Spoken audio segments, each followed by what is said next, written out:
안녕하세요. 저는 올해 30대이고 결혼 5년 차의 여성입니다. 남편과 저는 사회생활을 하다가 만나게 되었어요. 제가 부모님과 일하는 식당에 점심시간마다 자주 찾아오던 남편은 어느 날 저에게 자신이 살면서 한 번도 이런 말을 부끄러워서 해본 적이 없는데 그쪽이 너무 마음에 든다고 제가 보고도 또 보고 싶어서 3개월이나 이 식당에 온 거라고 말을 꺼내더라고요. 저는 진짜 몰랐거든요. 남편 회사 근처에 있는 식당이라 그저 자주 오는 남편을 보고 우리 식당 밥이 입맛에 맞는가 보다라고 생각을 했었죠. 남편은 근처에 번듯한 회사를 다니고 있었습니다. 저는 대학을 졸업하긴 했지만 사실 그렇게 좋지 못한 대학이었고요. 딱 봐도 남편은 이미지가 연봉 높은 대기업에 다닐 것 같아서 없지 않아 좀 부담스러운 것도 있고 갑작스러운 말에 저는 생각 좀 해보겠다는 말을 하였습니다. 그 이후 남편은 처음이 너무 힘들었지 저에게 마음을 표현한 이후부터 더욱 안달이 났는지 이제는 점심이 아니라 저녁까지 찾아와서 매일같이 한 번만 자기랑 데이트하자고 졸라댔었습니다. 결국 저의 부모님도 알게 되시고는 너털웃음을 지으시면서 그래 저렇게 매달리는데 한 번은 만나 줘보라고 말씀하시며 저 사람이 어떤 사람인지 기회는 줘도 되지 않겠냐는 말에 저는 기회는 무슨 그저 너무 잘난 사람이라 내가 나중에 까일까봐 걱정이라는 말에 부모님이 쓴웃음을 지으시더군요. 그렇게 남편의 성화에 못 이겨 데이트를 시작하게 되었습니다. 남편은 제가 생각했던 것보다 더 대단한 사람이었습니다. 그냥 식당 근처가 회사촌이라 회사 직원인 줄 알았던 남편은 회사 직원이 아니라 알고 보니 한 회사를 이끌어가는 대표더라고요.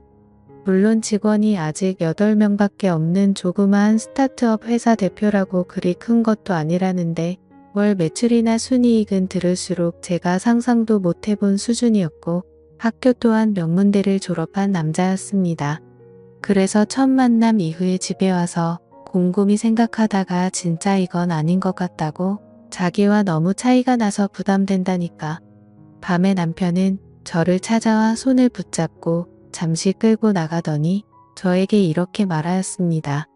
내가 모자란 인간이라서 안 된다면 이해는 하겠는데 그게 아니라 단순히 너무 차이가 나서 부담된다고 거절하는 건 난 도무지 이해가 안 된다고. 나는 내가 잘났다고 자랑한 것도 없고 그저 정말 지금까지 열심히 살아온 걸 말한 것뿐이고 누구를 만나든 정말 내 자신이 떳떳하고 싶어서 그런 거였다는 말에 저는 남편에게 말하길 제가 당신을 만나면 제가 떳떳하지 못하다니까 그 떳떳하지 못하다는 것을 내가 채워주면 되지 않냐고 내가 그만큼 잘하면 되지 않겠냐는 말로 무작정 저를 설득하더군요.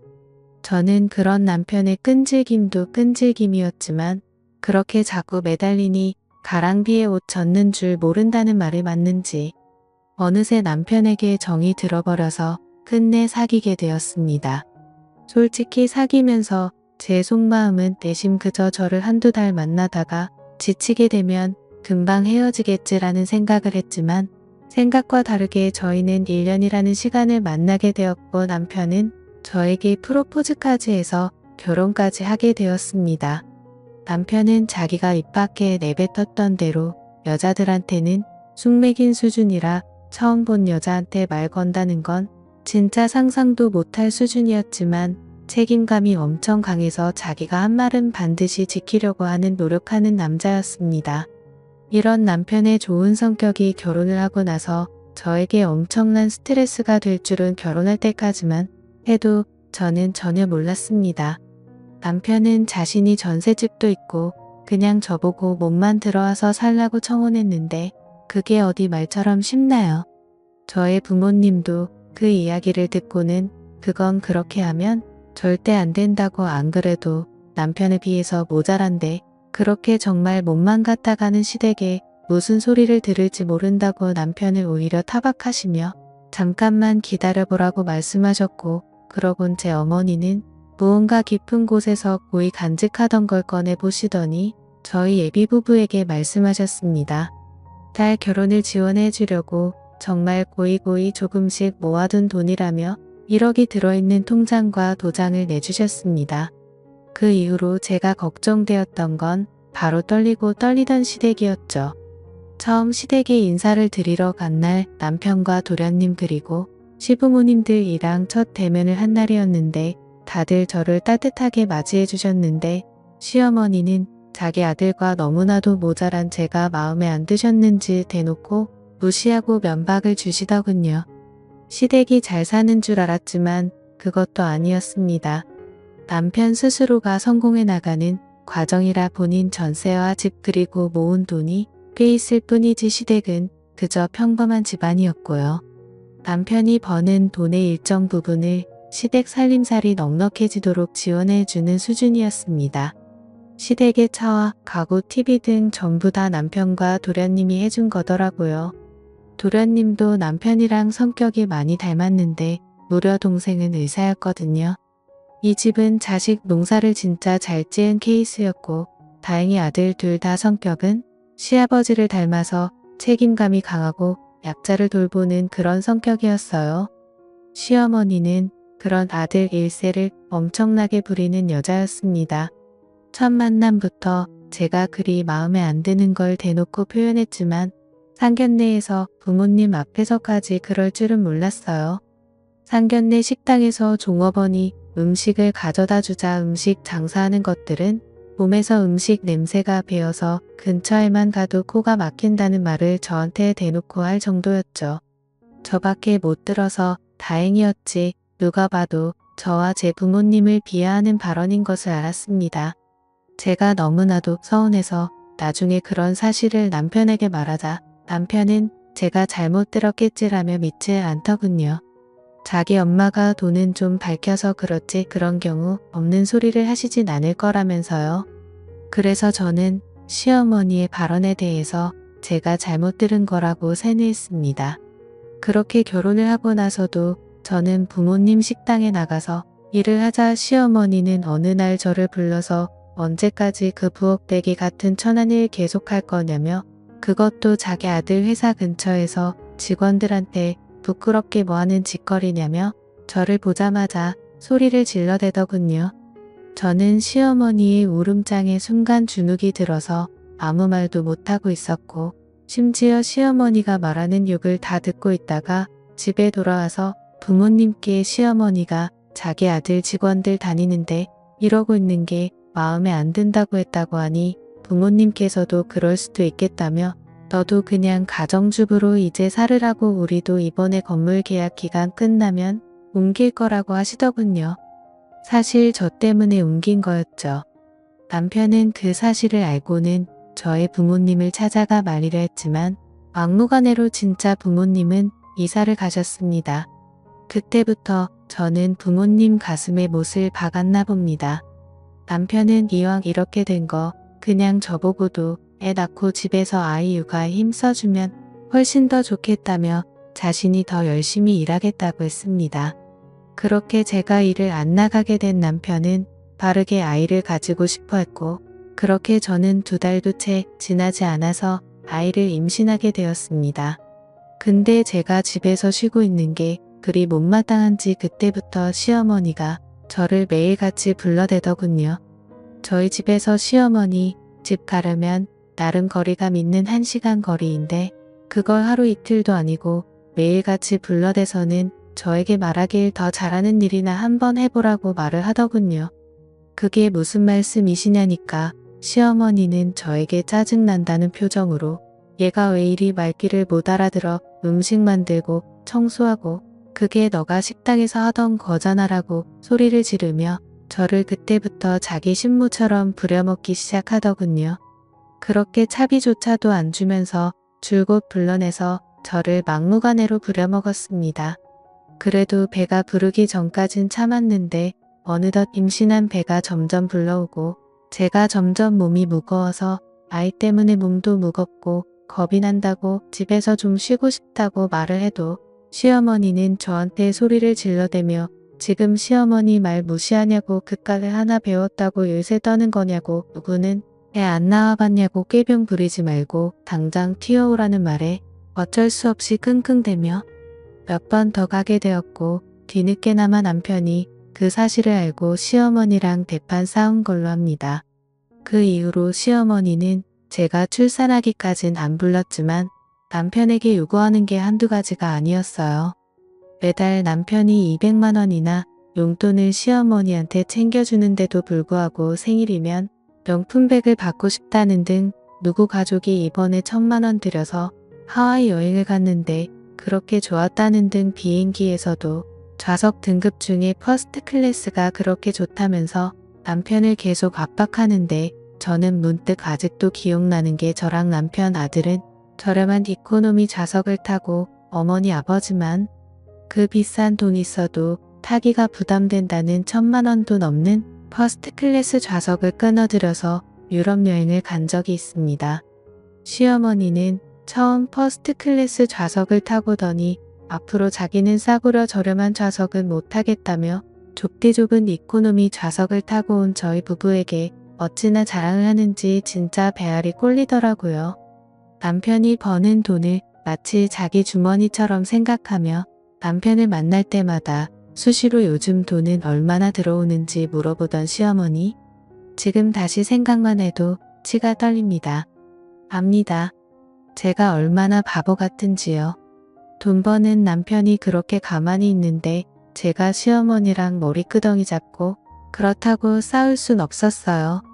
아니 미련하고 바보라서 용기가 안 났었던 게 맞았습니다. 그렇게 5년을 살았는데 둘째 도련님께서 드디어 장가를 가시게 되었습니다. 상대방은 도련님과 같은 의사라고 하더군요. 저희 둘째 도련님도 바보라고 해야 될지 착하다고 해야 될지 자신이 의사가 돼서 버는 모든 돈을 모두 시부모님께 맡기고 그 통장을 알고 보니 시어머니가 다 관리했다고 하더군요. 웃긴 게 결혼할 때 이 미친 시어머니가 그 둘째 도련님의 돈을 다 써버려서 집안이 아주 발칵 뒤집히며 난리가 났었죠. 뭐 시어머니 말로는 주식 투자한다고 어디 넘어가서 묻어놨는데 지금 5분의 1 토막이 되어서 뺄 수가 없다며 난리치는 시어머니에게 시아버지가 이혼한다고 소리 지르고 집안이 아주 개판 난리가 났었습니다. 결국 착한 아들 둘이 그런 아버지를 말리고 도련님은 돈이야 뭐 다시 벌면 된다 말하고 제 남편이 급한 대로 일단 도련님에게 돈을 빌려주었습니다. 정말 이 사건 덕분에 그동안 시어머니가 관리하던 도련님 통장 그대로 돌려받았다네요. 새로 들어온 동서는 누가 봐도 저와는 완전 다른 당당하고 멋진 여자였습니다. 정말 저 같은 여자랑은 차원이 다른 본인 자신에 대한 자신감이 매사에 넘치는지 기죽지도 않고 자신감 있게 답변을 달고 시어머니는 그런 동서가 마음에 안 드는지 동서가 나가고 나서 이죽이면서 한다는 말이 어디 어린 것이 새파랗게 눈을 뜨고 또박또박 말대꾸를 하냐며 혼잣말을 하는데 참 진짜 자기 꼴을 모르더군요. 그때부터 시어머니의 어줍잖은 동서 길들이기가 시작되었습니다. 저한테 한 짓거리를 동서한테 똑같이 하려 했지만 동서는 저와 다르게 만만치 않았어요. 시어머니 전화를 대놓고 무시하며 일한다고 바쁘다고 받지도 않았어요. 그 이후로 동서가 저한테 전화가 와서 말하길 형님 그동안 어떻게 이런 걸 당하고만 사셨냐며 자기는 절대 이렇게 못 산다고 말하더군요. 그때부터 동서와 시어머니의 신경전이 시작되었죠.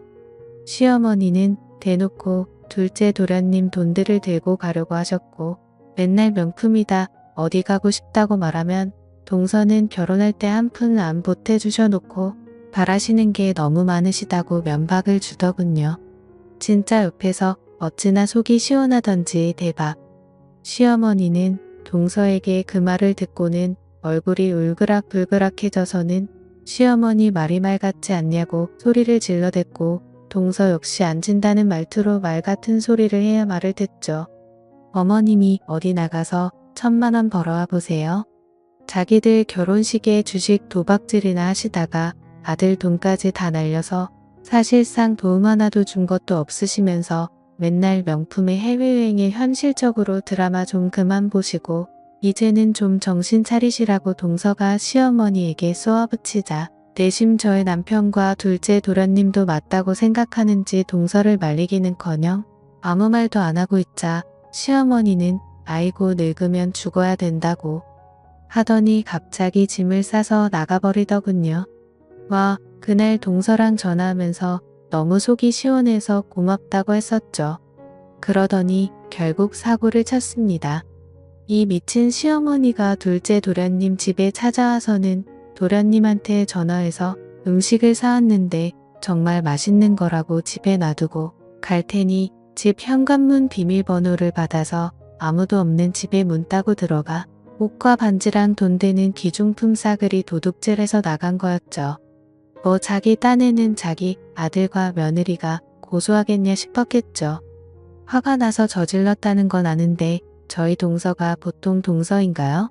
바로 경찰에 신고하고 잡혀 들어가자 장난이었다고 했지만 이미 몇 개는 팔아서 돈까지 쓰기도 했는데 화가 나서 저질렀다는데 그게 말이 됩니까? 시어머니는 동서를 째려보며 말했습니다. 니네 부모가 얼마나 막대 먹은 부모들이길래 자식 새끼들도 이따위로 키웠냐고 말하며 갑자기 동서 뺨을 때렸고 동서는 맞자마자 그대로 시어머니의 뺨을 한 대도 아니고 두 대를 후려갈겼습니다.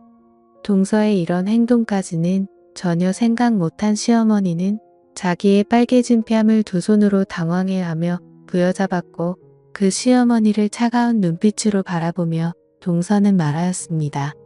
지금 시어머니가 선을 넘어도 제대로 선 넘은 거라고 절대 합의란 없고 무조건 감옥 보낸다고 말하자 시어머니는 동서에게 뺨 맞은 현실이 아직도 믿기지 않은지 멍하니 있더군요. 저는 내심 속이 시원하면서도 저 역시 뺨까지 때릴 줄 몰랐던 이 상황을 어떻게 해야 할지 몰랐습니다. 사실 시어머니가 도가 지나치게 선을 넘은 건 맞았으니까요. 속으론 박수라도 치고 있었네요. 도련님과 남편도 시어머니가 명확히 잘못한 거라 뭐라 말도 못하고 속은 시원한 것 같긴 한데 자기를 낳아준 엄마니까 표현은 대놓고 못하는 그런 상황이 되자 시아버지는 막내 도련님 보고 미안해 내가 달래주라고 말씀하시며 저에게도 집에 일단 돌아가라고 말씀하셨습니다. 그 이후로 시아버지는 동서에게 연락해 이번 일은 시아버지 얼굴을 봐서라도 한 번만 없던 일로 하자고 해서 탄원서하고 잘 처리했고 시어머니는 그 이후로 진짜 쥐 죽은 듯이 삽니다. 시아버지가 한 번만 더 집안 분란 일으키면 쫓아낼 거라고 으름장 났다네요. 저희한테 연락도 안 하고 이제 시댁 집에 가면 시어머니는 그냥 조용히 식사만 하고 쥐 죽은 듯이 지냅니다. 자만을 높은 줄 모르고 날뛰시더니 모두가 자기 편 안 들어주고 도둑질하다가 며느리한테 뺨까지 맞고서야 정신을 차리다니 동서의 시원한 성격이 참 부럽습니다. 지금까지 제 사연을 들어주셔서 감사드립니다.